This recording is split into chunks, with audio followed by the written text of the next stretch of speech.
Hello বন্ধুরা, লিপি কিচেনে আপনাদের সবাইকে স্বাগতম। তো আমি আজকে পালং পনির রান্না করেছি।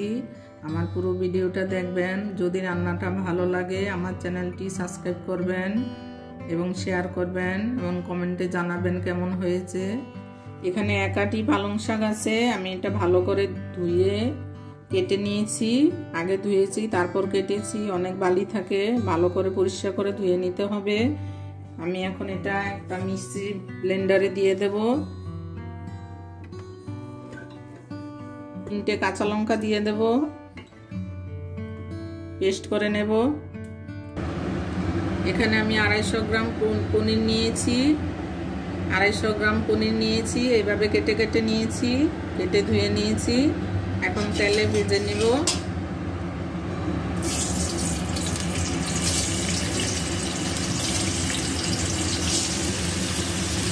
হলুদ দিয়ে দেব,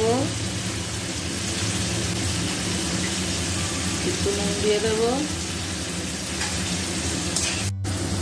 হালকা একটু লাল করে ভেজে নেব।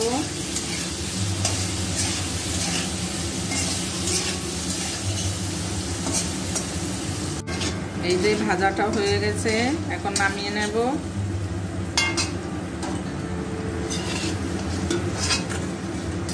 এখানে পনিরের তেলটা ছিল, আর একটু তেল দিয়েছি, আর এখানে আমি 1 চামচ ঘি দিয়ে দেব।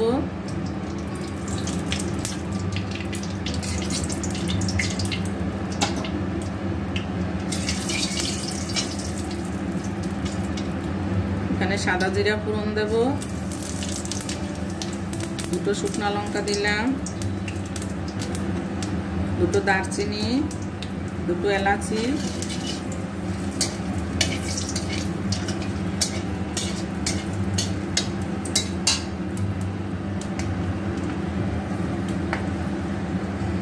মশলাটা ভাজা হয়ে গেছে। 1 চামচ জিরের গুঁড়ো দেব,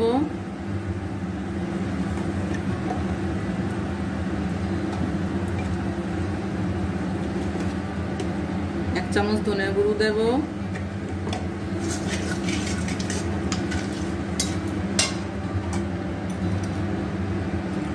নুন দেব 1 চামচ, হলুদ দেব 1 চামচ,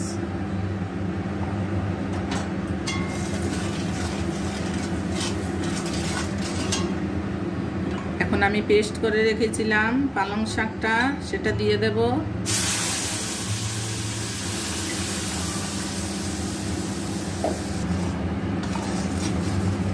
এখন নেড়ে নেব। পালং শাকটা একটু ফুটবে, একটু জাল আসবে। এই যে পালং শাকটা ফুটে এসছে। এখানে 1/2 লিটার দুধ আমি গরম করে নিয়েছি, দিয়ে দেব।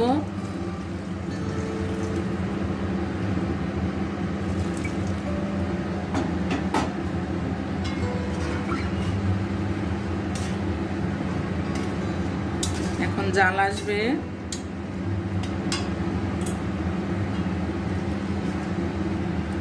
এই যে 2 মিনিট ফুটেছে দুধটা আর পালংটা। এখন আমি পনিরটা দিয়ে দেব, পনিরগুলো দিয়ে দেব, আর একটু নুন লাগবে।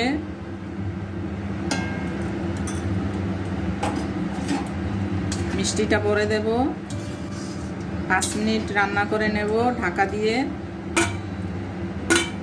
5 মিনিট রান্না করে নেব ঢাকা দিয়ে। এই যে বন্ধুরা, 5 মিনিট পরে আমি ঢাকনাটা তুলেছি। অনেকটা শুকিয়ে গেছে দুধটা, পালংয়ের রসটা। গ্যাসটা বাড়ানো ছিল। আমি এখন এখানে একটু গোলমরিচের গুঁড়ো দিয়ে দেব।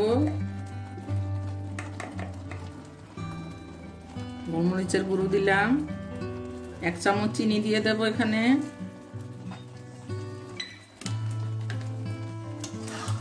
একটু নেড়ে নেব।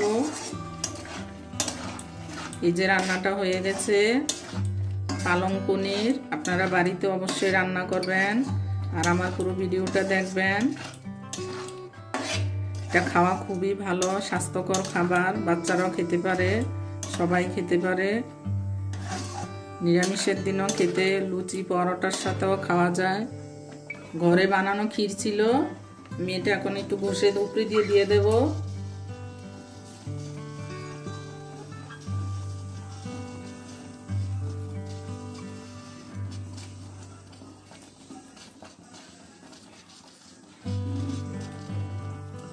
আপনারা ক্ষীরটা দিলেও দিতে পারেন, না দিলেও কোনো অসুবিধা নাই, এটা এমনি খেতে খুব ভালো লাগে। এই যে রান্নাটা কমপ্লিট হয়ে গেছে, আমি এখন পরিবেশন করব। গ্যাসটা নিভিয়ে দিলাম। যে বন্ধুরা, আমার পালং পনিরটা তৈরি হয়ে গেছে, রেডি হয়ে গেছে। আপনারা অবশ্যই বাড়িতে তৈরি করবেন, এভাবে রান্না করে খেয়ে দেখবেন, খুবই ভালো লাগে। এটা খুবই স্বাস্থ্যকর খাওয়া। আর আমার পুরো ভিডিওটা দেখবেন, যদি ভালো লাগে শেয়ার করবেন, কমেন্ট করবেন।